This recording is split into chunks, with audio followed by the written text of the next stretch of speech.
आता हे काय तुमचं इप्रितच स्वयंपाकाचं तरी आम्हाला बघू द्या की हा.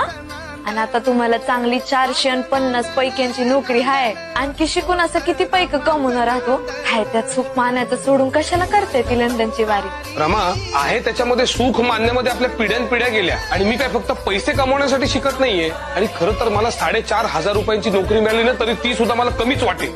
म्हणजे तुम्ही काय बोलताय मला काही उमजन साहेब. एवढ्या पैक्यांचं काय कराल हो. आता घरातली माणसं आवक जावक जरी धरली तरी बी 450 पैक लय होत्यात.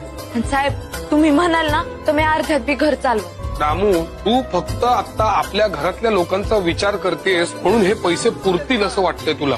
पण आपला संसार खूप मोठा आहे. आपले समाज बांधव किती आहेत ज्यांच्याकडे उत्पन्नाचं काही साधन नाहीये. आणि अख्ख्या अस्पृश्य समाजामध्ये असे किती लोक असतील याचा विचार कर रमा.